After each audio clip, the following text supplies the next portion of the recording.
Alors, Lucas, on est venu ici à l'IAD de Caxias do Sul, qui est le port sec, et on va retirer deux voitures, n'est-ce pas? T'as eu la chance de venir faire un reportage, pendant que nous, on bosse ici, là, mon pote. Je suis super excité parce que je vois toujours sur ton Instagram que tu fais exactement ça. Et aujourd'hui, on va suivre ça de près. Tu vas suivre et bosser aussi, hein? Alors, on va sortir maintenant. C'est une Ferrari 456 GT, une voiture vraiment sympa. Et la Mini Cooper 95 Sportpack, qui est déjà de celles qui sont bien modernes. Hein, vraiment sympa. D'où viennent ces voitures? Ces voitures viennent d'Italie. Tu les as achetées en Europe? En Europe, on fait aussi venir des voitures d'Europe, comme celle-ci. Donc tout ne vient pas des États-Unis. Où tout ne vient pas de là-bas, n'est-ce pas? Maintenant, où as-tu trouvé ces voitures-là? Comment trouves-tu une voiture à acheter en Europe? On a aussi un partenaire commercial là-bas, Lucas, non? On a un partenaire commercial là-bas qui est Moro Altamori et on l'aide avec certaines choses ici au Brésil. Et on a aussi des choses qu'on apporte d'Europe aux États-Unis, n'est-ce pas? Et c'est vraiment un super partenaire. Il a aussi un entrepôt là-bas, il a une société de trading comme nous aux États-Unis. On s'est déjà beaucoup rendu service, non? Ah, c'est génial, mec. Oui, c'est vraiment un gars sympa. Quand on remarque quelque chose de différent, absent du marché américain, on le cherche sur le marché européen et on lui demande d'y jeter un œil pour vérifier que tout est en ordre. Bien. C'est génial. Et il a aussi des contacts très solides là-bas. C'est aussi un gars très influent là-bas, parmi les collectionneurs, n'est-ce pas? Un gars qui fait la différence au final. N'est-ce pas? Un qui fait la différence, n'est-ce pas? Sympa. Et on a déjà ramené pas mal de choses de là-bas, n'est-ce pas? Ce n'est pas le premier lot d'Italie, n'est-ce pas? Je comprends. On a déjà acheté quelques Porsche là-bas. On a acheté l'autre Ferrari 456 GT qui est venu. La première grise venait aussi de là-bas, oui. La petite Mini vue chez le mécanicien pour l'anniversaire vient aussi d'Italie. Je m'en souviens. Et on continue comme ça. Génial. Un autre lot arrive déjà de là-bas avec encore une petite Porsche 912. Elle vient aussi d'Italie. Elle vient aussi d'Italie. Le meilleur marché pour chercher une voiture, c'est en Italie. Je te dirais cette zone euro, pratiquement toute, non?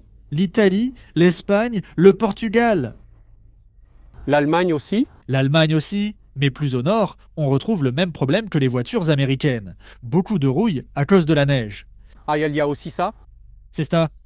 En Italie, seul le nord et les frontières avec l'Autriche et l'Allemagne connaîtront des problèmes de neige. Maintenant, quand tu descends vers le centre et le sud de l'Italie, toutes les voitures sont sèches, toutes les voitures sont bonnes, n'est-ce pas? C'est vrai. Et l'Européen, tu sais, cette caractéristique du Brésilien ici, surtout dans notre région où tout le monde est descendant d'Italiens, prend vraiment soin de sa voiture et la garde toute une vie, tu vois? Donc tu trouves beaucoup de voitures avec un seul propriétaire. Des voitures qui sont restées longtemps entre les mains de la même personne. C'est ça. Quel rêve. Oui, c'est super, surtout pour ces voitures exclusives, on voit bien qu'elles n'ont eu qu'un seul propriétaire, tu vois.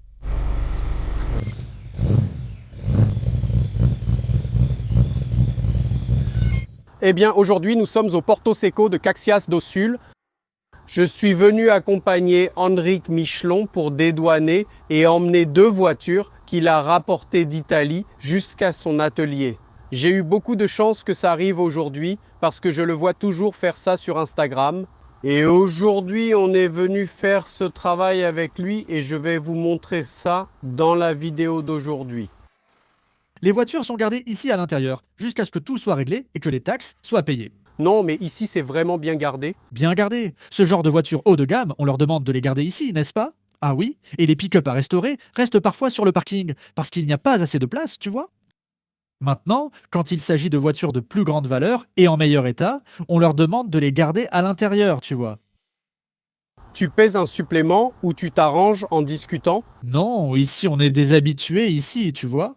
Oui, alors ils nous donnent un petit coup de main, tu vois. Monsieur Brady, tout va bien. Qu'est-ce que tu frottes sur cette Cadillac? J'essaye de trouver le numéro de... Ce numéro de série, tu vas le trouver sur cette voiture, sur la petite plaque qui est là, tu vois. Il n'y en a pas. Où? Ici. Il n'y en a pas. Il manque aussi. Ici, il y en a une à l'intérieur, mais... Oui, là-bas, c'est seulement par le modèle de sa plaque, c'est ça. Ce n'est pas le numéro. Elle doit avoir cette petite plaque qui va sur la colonne là-bas et qui indique le numéro de châssis de la voiture. C'est sympa, non? Oui, ils ont commencé, tu vois. C'est toi qui l'as amené ici aussi? Non, pas moi, grâce à Dieu. Non, tu ne me souhaites pas ce genre de choses. Mais n'importe quoi, ils sont comme ça, hein? Ça part pour Santa Catarina. Santa Catarina? Il y a une femme. Ah, c'est vrai. Belle voiture, hein? Elle a amené une noire, 4 portes. Entièrement électrique. Alors, c'est facile à attraper comme ça, Michelin? Ouais. Mon ami, regardez ça les jeunes.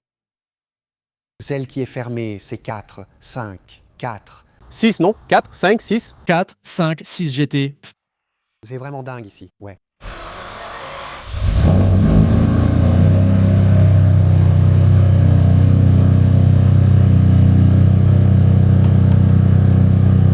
Costa, c'est fini pour nous, Marcelo.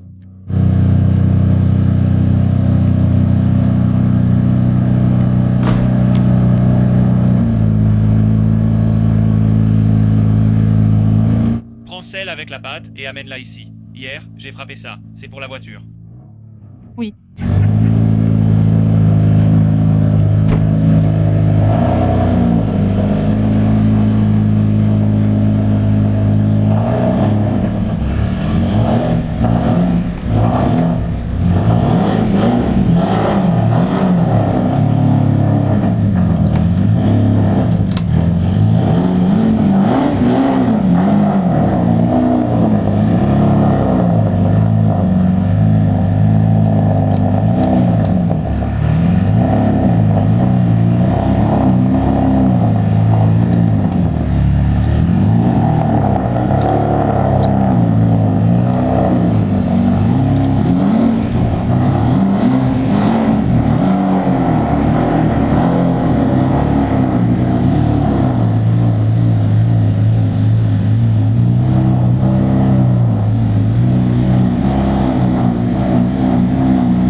Tu as vu comme c'est cool, Lucas?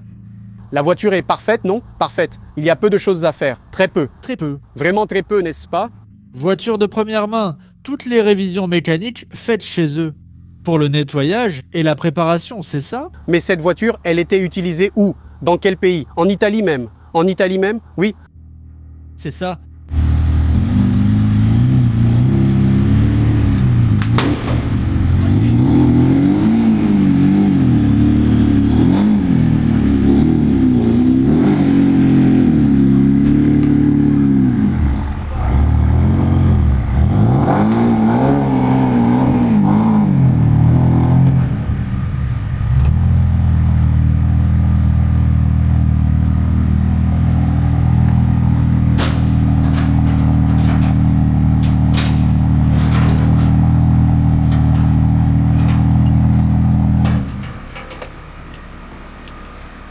Quelle mécanique y a-t-il ici?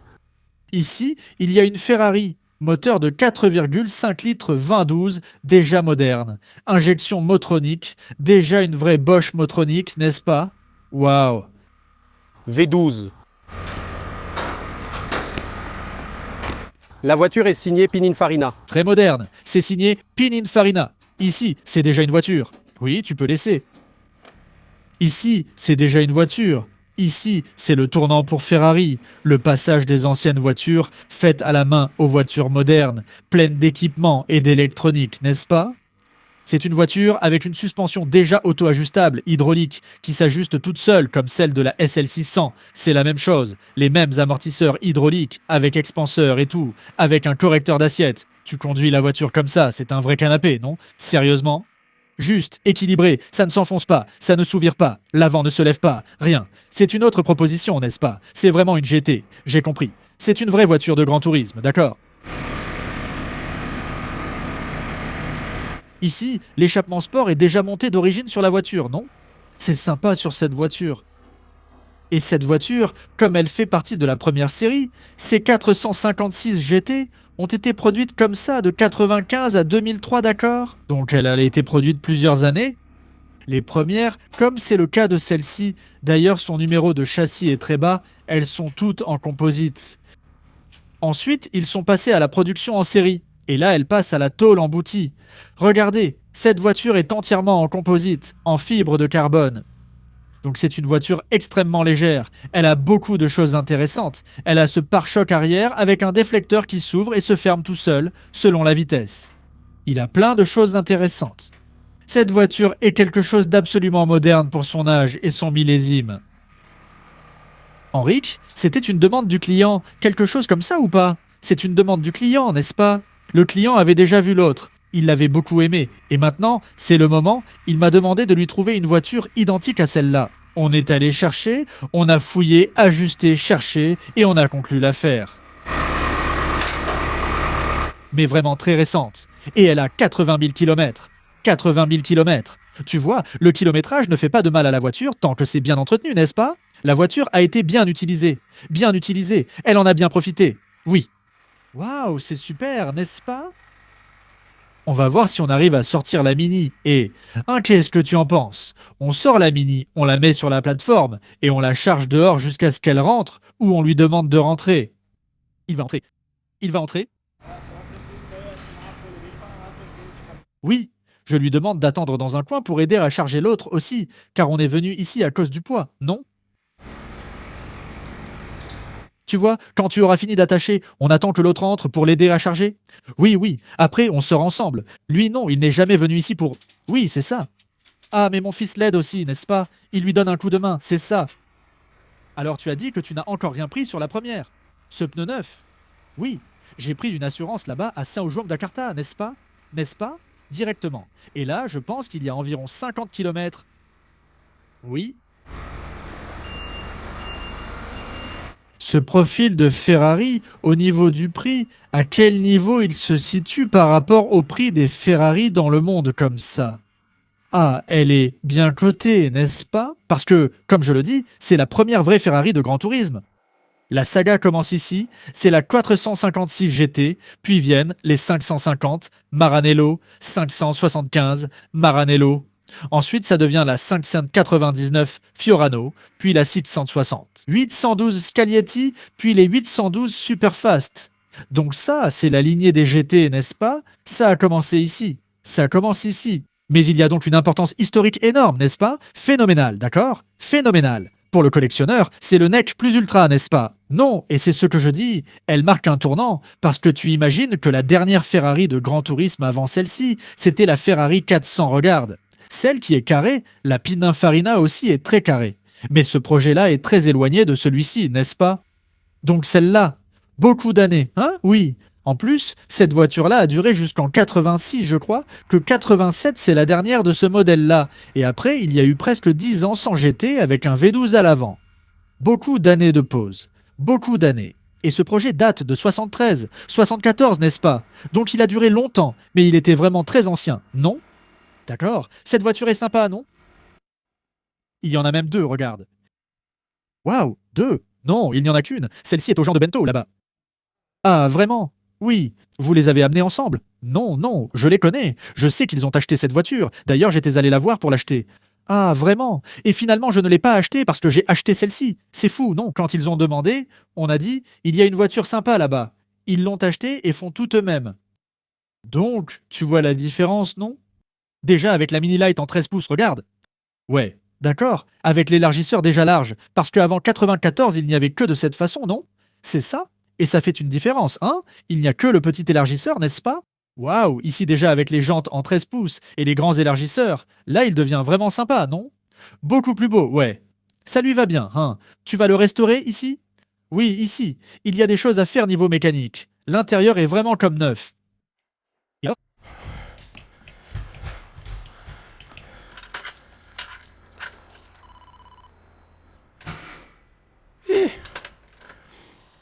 Ici, elle ne va pas démarrer. Batterie? Ouais.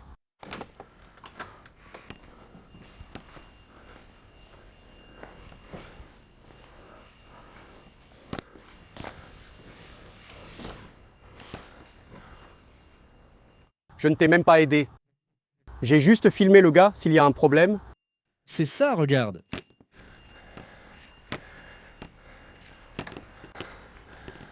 On va encore le mettre là-bas, hein? Regarde la Cadillac à côté de la Mini. Regarde la taille. Cette merveille à côté de la Mini Cooper, on ne peut même pas comparer quelle belle voiture cette jeune femme a choisie.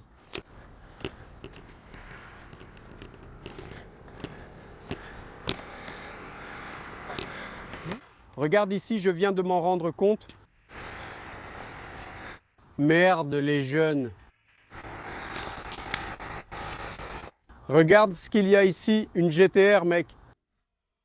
Interdiction de filmer ou de prendre des photos, laisse-moi partir, sinon les gars vont couler Pingando Oleo, laisse-moi partir. Regarde les caisses du Japon.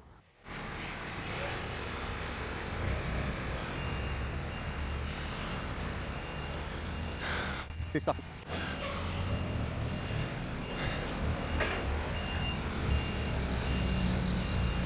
On disait qu'il paraît petit, mais à l'intérieur, il est confortable, n'est-ce pas, Henrik? Bien sûr. Assieds-toi là, Lucas. C'est ce qui est vraiment fou chez lui. Monte pour voir à quel point c'est fou. Je peux monter dans n'importe quelle voiture, même les plus grands gabarits tiennent bien ici. C'est impressionnant, regarde. Hein? Ce que ça prend comme virage, disent-ils, c'est un truc de fou. Mon gars, c'est ça les Mini? Ici, pas besoin de tout démonter. Non, non, ici on va faire un bon travail de mécanique. On a tout ce qu'il faut. J'ai apporté. Il y a les kits complets de bagues, de cônes, de suspension. Tu achètes tout en kit complet. Tu fais déjà une révision complète. Tu achètes en Angleterre? On achète là-bas. Il y en a aussi en Italie, non? La Mini Spare Parts est disponible partout en Europe, même en Italie. Donc on a déjà acheté là-bas, on a déjà ramené avec nous, non? Regarde les lettres japonaises à l'intérieur. Je ne sais pas si c'est japonais ou chinois. Regarde, c'est cassé en route. Mais je pense que ce qu'il y a à l'intérieur a servi de protection. Mate l'emballage de ces gars, mec, tiens.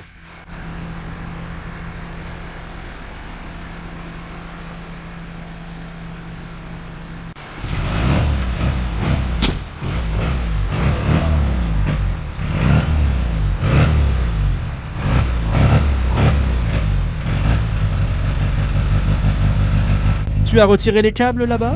Il n'est pas comme ça.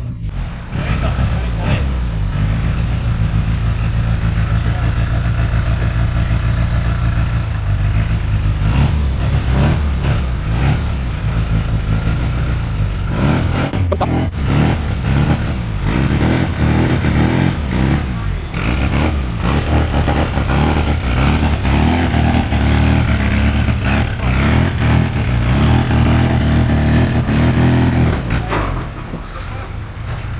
Attends, je vais déplacer ça dehors. Oui. Attends, on va s'arrêter un peu plus loin. J'ai trouvé cet endroit un peu étrange que j'ai choisi pour m'arrêter et pouvoir filmer et montrer encore une fois la voiture que nous faisons gagner grâce à notre nouvelle plateforme créée par Pingando Oleo. Pingando Oleo a créé une plateforme de tirage au sort, donc on va commencer à faire gagner des voitures. C'est le premier, c'est une de mes voitures que j'ai sous la main, entièrement révisée et prête à être tirée au sort. Donc c'est déjà en cours sur ligadosclassicos.com.br. L'idée, c'est de faire de nouveaux tirages avec d'autres voitures aussi, d'autres voitures anciennes qu'on va obtenir, y compris avec des partenaires, avec des abonnés. L'idée, c'est que ça devienne quelque chose de continu, tu vois. Le but, ce n'est pas de faire un seul tirage au sort. Donc cette voiture est révisée à 100% au niveau mécanique, même au niveau des détails aussi.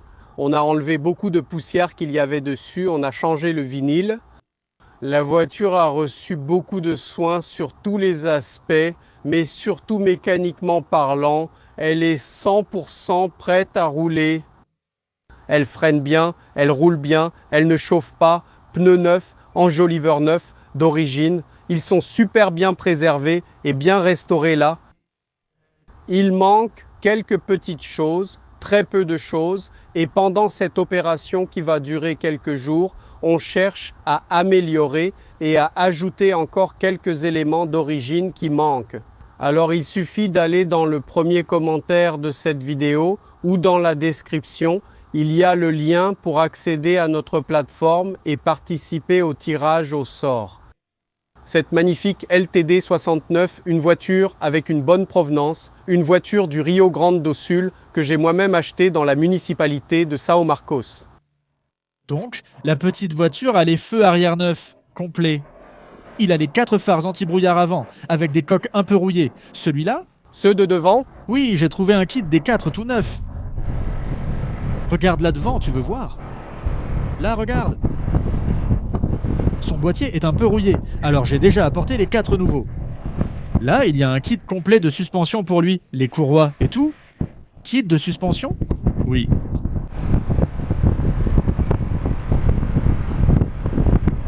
Alors, les détails de finition, Et les détails? aussi que Ces petites baguettes de... mécanique, tu vois, de mécanique. Un truc qui au final va être bien. pour faire la révision complète. Je comprends, on apporte toujours un jeu complet de joints de moteur. Au cas où il faudrait réparer une fuite, vérifier que tout est en ordre, tu vois? Ah oui, oui, on l'apporte déjà. On apporte une pompe à eau. Si besoin, on l'utilise, sinon on la stocke.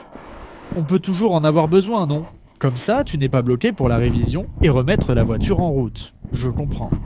C'est quelque chose qui ne coûte même pas cher et qui finit par rester là pour l'entretien de la voiture. Là-bas, les pneus neufs sont déjà installés. On ne trouve pas cette dimension au Brésil. Oui, j'ai vu, c'est difficile. On ne trouve pas ici, n'est-ce pas? Non. J'ai aussi apporté des plaquettes et garnitures de frein arrière. Tout est neuf. La suspension de ces minis est sympa, car il n'y a pas de ressort, juste des cônes en caoutchouc. Ces cônes ont une durée de vie et s'affaissent avec le temps. Donc, on a déjà apporté un kit complet de ces cônes, avec les rotules, les embouts, les cylindres blocs de bras de suspension.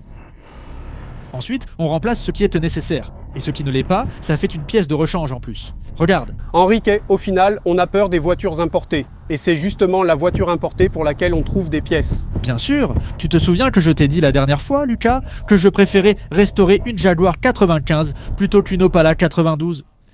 C'est vrai, parce que, mec, pour l'Opala, tu ne trouves pas les pièces. Pour la Jaguar, tu vas sur le catalogue, tu as toute la voiture en éclaté. Tu trouves, tu achètes tout ce que tu veux. Pas seulement là-bas, tu trouves des vendeurs sur eBay, parfois même avec des promotions sur les pièces et tout, non? Donc tu arrives à faire l'entretien, la voiture devient parfaite, comme neuve. Et tu roules tranquille, serein, sans souci. Contrairement à une voiture nationale, où parfois tu te prends la tête. Tu veux mettre un truc sympa sur la voiture, mais tu n'y arrives pas. Je vais te donner un exemple. J'ai 2 Opala, tu vois? Où est-ce qu'on trouve une bague de tendeur? Un capteur de suspension avant d'Opala qui ne fasse pas de bruit. Dis-moi où en trouver, j'en achèterai pour mon Opala. Écoute, et si quelqu'un a 2 pièces GM neuves dans la boîte, pas desséchées, en bon état d'utilisation, tu paies. J'achèterai pour mettre sur mon Opala bleu. Et il n'y en a pas? Il n'y en a pas. Ah, alors, qu'est-ce qu'on fait? C'est un peu incroyable. N'est-ce pas? Incroyable, mec. Les voitures sont sympas et faciles à entretenir, mais tu n'arrives pas à les entretenir comme tu le veux parce que tu ne trouves pas la pièce qu'il te faut. Ouais, d'accord? Et allons-y, n'est-ce pas? L'Opala a le grand avantage d'avoir aux États-Unis une abondance de pièces pour le 400 et beaucoup de choses pour le moteur et tout ce qu'on ramène toujours de là-bas. Ici, on ne trouve pas les pièces AC Delco, contrairement à l'étranger. On fait l'entretien de l'Opala entièrement avec des pièces AC Delco achetées à l'étranger pour les 400. C'est pareil, il y en a sur les Impala, il y en a sur les autres modèles, c'est partagé, c'est la Nova, non? La Nova de 70 à 74, c'est la même voiture que notre Opala, non? Toute la partie mécanique, oui, la partie des embouts, de la direction, toutes ces choses-là, c'est pareil. De nombreux éléments sont compatibles avec notre Opala. Parfois, tu dois chercher des pièces à l'étranger, non? C'est une voiture nationale. Alors qu'on devrait avoir la Cedelco à disposition ici, non? Et on ne l'a pas. Donc voilà, c'est triste, tu sais. Maintenant, et ces pneus Pirelli sur la Ferrari, vous les avez mis en Italie avant de venir? Le pneu est neuf, 0 km? Non, neuf, monté tout juste maintenant. D'ailleurs, il y a les Pirelli classiques, n'est-ce pas? Ce sont les pneus les plus célèbres que Pirelli a fabriqués. Genre CN36P7, P77, P6000. Celui-là, qui est asymétrique, était utilisé sur toutes les supercars de l'époque, n'est-ce pas? Les Lamborghini, les Ferrari, plusieurs voitures utilisaient ce pneu-là. Elle en produit encore une fois par an. Regarde, donc, si tu passes commande pendant la production de l'année, tu as le pneu. Sinon, tu devras attendre l'année suivante. Ils font un tirage d'un certain nombre et c'est tout. Après, seulement l'année suivante, à nouveau. Ceux qui en ont eu. C'est ça. Vers le mois d'octobre, généralement Pirelli fait une production de pneus classiques et les distribue sur le marché. Ensuite, elle n'en refera que l'année suivante. C'est génial. Ceux qui en ont eu. Les autres n'en auront plus. C'est génial. Oui, ce n'est pas donné, hein. C'est vraiment cher. Ah, ça règle le problème pour la voiture et pour le gars, non? Non, et la voiture est magnifique, non? Je vois souvent des Ferrari comme celle-là avec des pneus modernes, et franchement, ça rend bizarre. Ouais. C'est étrange, pas adapté à la voiture. D'accord. C'est quelque chose d'important pour ce type de produit. Regardez les gars, je vous l'avais dit, hein. Je suis ici avec le shérif de Caxias, n'est-ce pas? Henrique s'y connaît vraiment bien, mec. C'est super sympa de traîner avec lui et de faire les choses du quotidien ici parce qu'on finit par apprendre plein de choses. Il sait tout sur la ville, tout sur le développement de cet endroit, tout sur les voitures des pays voisins, sur les rassemblements. Ce gars, c'est une machine. On aime ça, n'est-ce pas? Qu'est-ce que tu vas faire? Regarde ça, hein? Ouais, les motos là, regarde. Non, et regarde la beauté là juste à côté. Mon ami, regarde cette vue ici, hein? Regarde ça ici, regarde.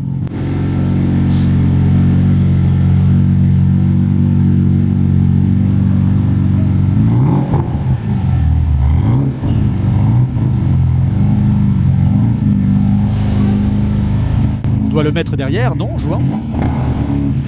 Oh là là. Écoute les pétarades. Regarde, 3 petits coups sur l'embrayage.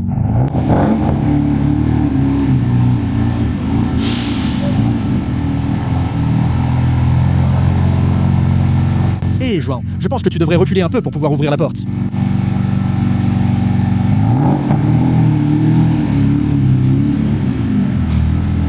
Regarde la pétarade que ça fait, mec.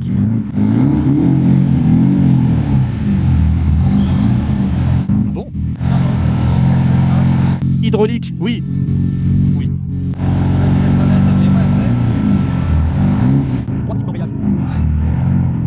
Tout a bien été vérifié, le système. Tout ça, non? Tu peux y aller un peu plus. Je pense que là, c'est bien. Allons-y.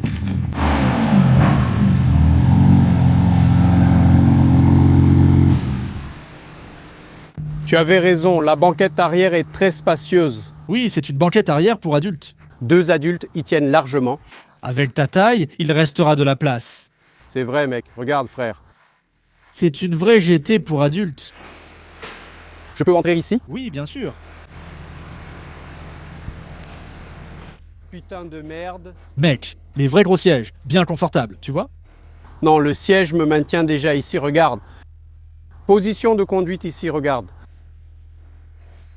Tu entres déjà ici. Regarde la finition de tout ça, regarde. C'est fait, monsieur. Regarde.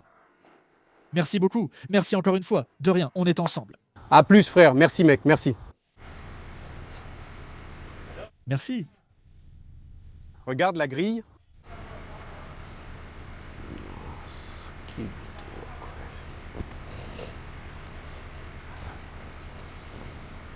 Qu'est-ce que cette plaque dorée? Voici la plaque Assuro italienne, équivalente à la plaque noire italienne. Ah bon? Oui, mais là-bas, elle est certifiée. Donc, cette voiture a un certificat Assuro du club italien, n'est-ce pas?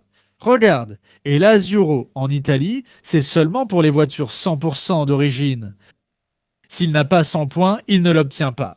100% seulement? Juste 100%. Sinon, elle ne l'obtient pas? Sinon, elle ne l'obtient pas. Assuro, là-bas, ils prennent ça très au sérieux.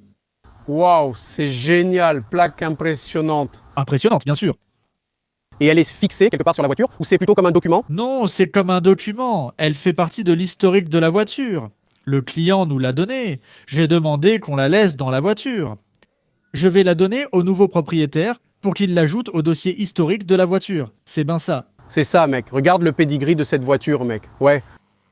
Une petite plaque en or. Leur plaque noire. Regarde la forme du siège, mec. Regarde la finition de ça. Regarde les nervures ici, regarde. Ah, imagine, regarde les boutons, mec. Waouh, c'est magnifique. Bravo, Michelon. Félicitations. Sympa cette voiture, non? Quel achat? C'est ce que je dis. Je recommande vivement cette voiture, car tu peux emmener les gens facilement. Mon exemple, la cinquantaine, un peu plus de 50 ans, mec. Je suis marié. J'ai des enfants à la maison qui nous accompagnent encore. Et tout ça. C'est une voiture où, si tu veux faire ta balade du dimanche et emmener ta fille déjeuner, tout le monde rentre confortablement. Et vous allez passer un moment génial et confortable. Si tu as une 348 ou une 355, c'est super. Mais ça te limite déjà pour un usage familial, non? Elle devient très égoïste, tu vois. Ici, ce n'est pas une voiture égoïste, mais familiale. Et une GT, elle te permet de faire de longs trajets. Si tu veux aller à un rendez-vous un peu plus loin, faire 100, 200, 300, 500 km en 20 semaines, mec, cette voiture roule super bien sur la route. Elle ne fatigue pas le gars, vraiment. C'est la voiture parfaite pour ça. J'ai remarqué sa hauteur. Oui, il est facile d'y entrer et d'en sortir. Il est facile d'y entrer et d'en sortir. Et la hauteur de suspension aussi. On voit qu'il a vraiment une allure confortable. Exactement. Exactement. La voiture est loin du sol, n'est-ce pas? Oui, c'est ça. Garde au sol descente. Il pourrait même être plus bas et paraître encore plus beau, mais ce n'est pas le but. Son concept, c'est ça. C'est une GT, une vraie grande routière. Chez les Européens, là-bas, avec leurs autoroutes, tu fais Rome-Bologne, 400 km, tu peux rouler à 300 km/h, tu fais ça en 1 h 30. Magnifique. C'était ça. Le plaisir de conduire une voiture comme celle-ci, tu comprends?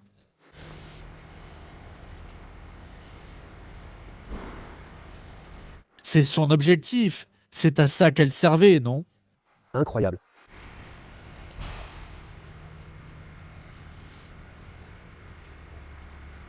Et maintenant, avant de remettre la voiture au client, quelle est ton approche pour cette voiture? Qu'est-ce que tu vas faire? Cette voiture vient de Rosso Corsa en Italie, qui est un concessionnaire très célèbre et l'un des plus grands concessionnaires Ferrari d'Italie. Ils ont aussi des magasins en Allemagne, Italie, France. C'est un groupe assez important, d'accord? Et cette voiture, elle a été échangée contre une Puro Sangue neuve, d'accord? Donc, qu'est-ce qui se passe? Elle faisait partie des voitures d'occasion premium de Rosso Corsa. Donc, cette voiture, déjà pendant notre négociation, elle a subi une révision, un contrôle très minutieux chez Rosso Corsa. D'ailleurs, nous avons reçu la facture. Juste pour vous donner une idée, la révision de cette voiture a coûté 19 000 €. Pris en charge par le concessionnaire lors de la négociation. Donc, la voiture était déjà arrivée, avec les courroies et la pompe à eau. Toutes les choses qui pourraient poser problème sur cette voiture ont déjà été révisées. Et cette voiture, mec, elle a été achetée neuve chez Rosso Corsa auprès d'un seul propriétaire. Et cette voiture a fait tous les entretiens depuis le début dans la même concession. Mon Dieu, le gars n'a pas hésité à dépenser ici. Donc, cette voiture a 80 000 km, non? Ce n'est pas qu'elle n'a pas roulé, elle a juste du kilométrage, ce qui ne nuit pas à la voiture. Voici un bon exemple de cela. Chez nous, les voitures roulent. Non. On entend souvent « Ah non, parce qu'elle n'a pas roulé ». Mec, la moitié de ça, c'est des mensonges, non? La personne se trompe encore. Tu regardes les voitures, elles semblent refaites. Franchement, non? Ouais. Ouais, avec 20 000 km. Ouais, donc, je voulais te dire que cette voiture a 20 000. Hein. Elle n'a pas 20 000, elle a 80 000, ouais. Mais quand tu regardes sa tête, tu ne crois pas qu'elle a les 80 000. Tu n'y croirais vraiment pas. Tu vois, si tu disais qu'elle a 10, je te croirais. C'est ce que je te dis, non? Ouais, le kilométrage, ça compte sur ces voitures. Écoute, mec, je pense qu'il y a même des gens ici au Brésil qui sont vraiment à cheval là-dessus, tu vois? Les Européens pensent déjà comme je te disais. C'était à qui? C'est la catégorie de la voiture? C'est une Assuro. Elle n'a eu qu'un propriétaire. Toutes les révisions faites dans la même concession. Carnet d'entretien complet.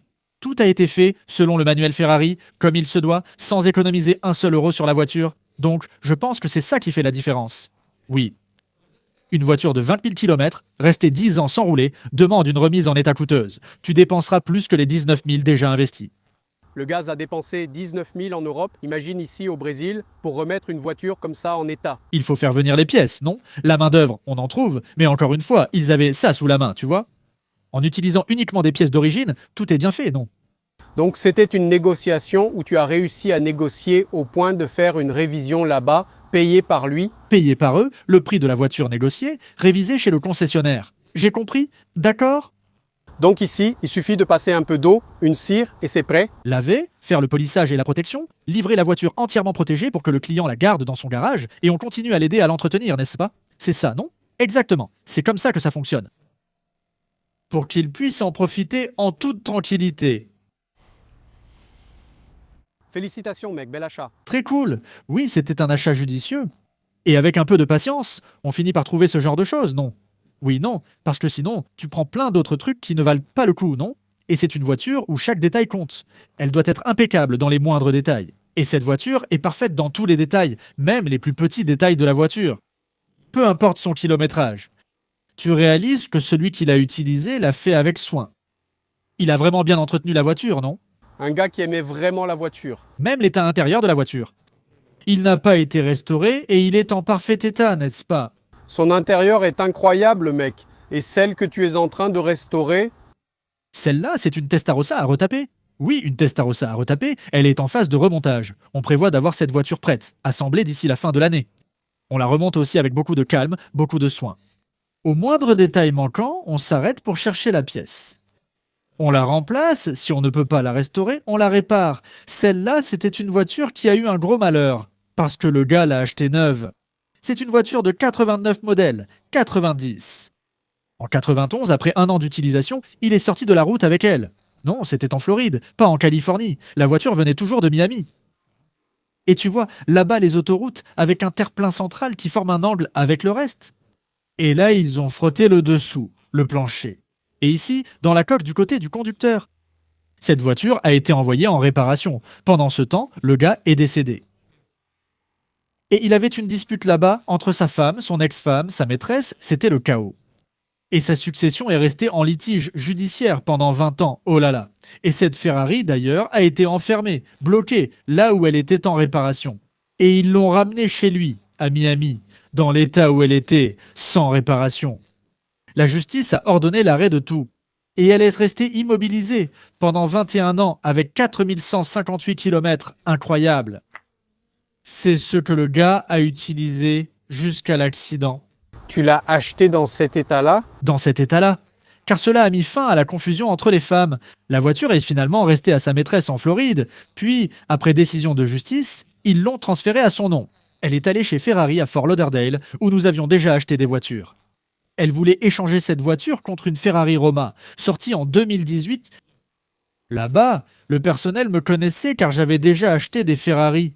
Le vendeur savait que j'aimais les Testarossa et m'a appelé. « Viens, j'ai une affaire pour toi. » Mon gars, je ne touche ma commission que si tu la prends.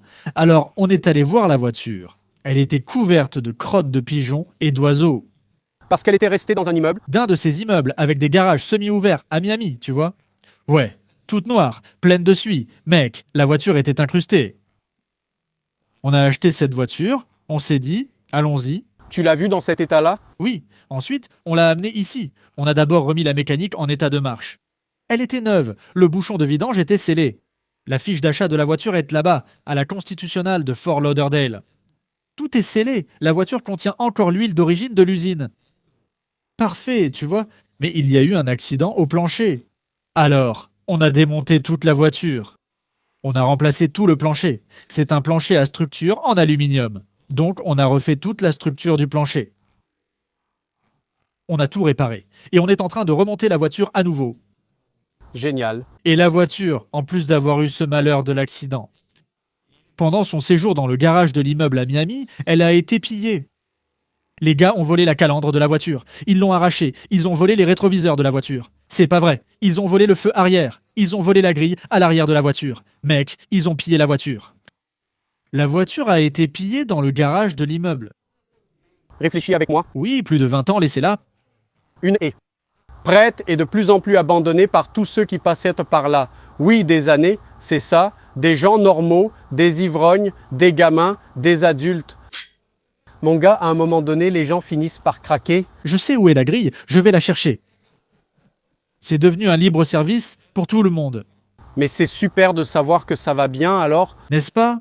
On avance. On la remonte maintenant. Je pense qu'elle sera définitivement prête et remontée d'ici 6 mois. On a maintenant terminé la restauration de toutes ces parties internes pour commencer l'assemblage de l'intérieur, qui est la partie la plus difficile de la voiture.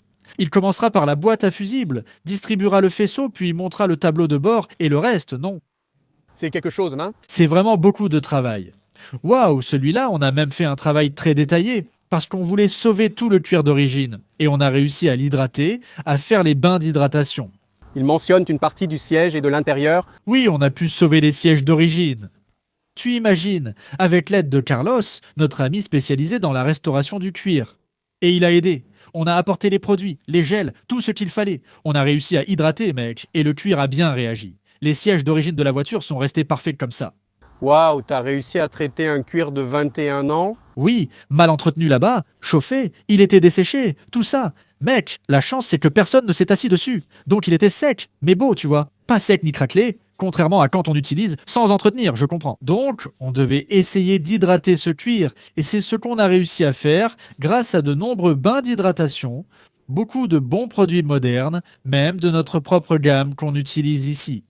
Et laisser ce gel pénétrer, hydrater directement sur le siège, sans même l'enlever, le laisser tout absorber comme ça. Et on l'appliquait, mec, d'un jour à l'autre, il disparaissait, tellement les sièges étaient secs. C'est fou. Et voilà, on a fait ça 3, 4, 5 fois, on a hydraté les sièges avec quelques autres produits qu'il avait lui-même de sa propre gamme, et c'est fait. Et puis, pour un détail ou un autre dont on avait besoin, on a retouché, peint, parfait, les sièges de la voiture étaient comme neufs. Il y a beaucoup de cuir sur le tableau de bord et les portières. Toute la voiture est en cuir. Toute la voiture est en cuir. C'est que du cuir, n'est-ce pas? Entièrement, tout noir, parfait. C'est la voiture noire à l'intérieur, n'est-ce pas? Ah, C'est noir. Tout est réglé, ça atteint tous les coins de la voiture. eh bien, depuis la dernière fois que tu es venu ici jusqu'à maintenant, j'ai terminé la semaine dernière la dernière pièce de restauration du cuir à l'intérieur. Autre chose, la Testarossa est très artisanale, donc il reste beaucoup d'éléments mal faits à l'intérieur qu'on sait aujourd'hui améliorer, non? Génial. Ce sont les petits clips qui fixent la console latérale avec le frein à main. Je vois, elles sont toutes un peu de travers, un peu tordues.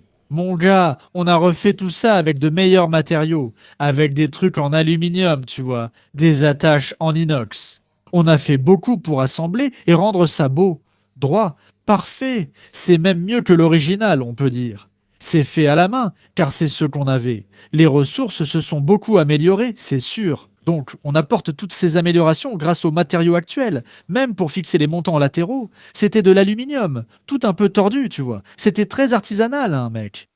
Donc, on a réussi à aligner toutes ces choses avant de monter, avant de prémonter ces parties, pour que maintenant, quand on fait le montage définitif, ce soit impeccable et parfait, tu vois. Génial. Regardez les gars, ce n'est pas de cette Ferrari dont on parle. Je vais vous mettre des images de la Testarossa. Oui, je vais juste mettre les images pour qu'on puisse montrer ça à nouveau. On peut y aller après, à l'atelier, juste derrière le magasin, non? Ah, là-bas, non? C'est là. Si tu veux y aller, on peut y aller. On peut lui montrer. Je veux y retourner car c'était vraiment sympa quand tu m'y as emmené. Je crois même que ces pièces en cuir déjà prêtes sont éparpillées là-bas.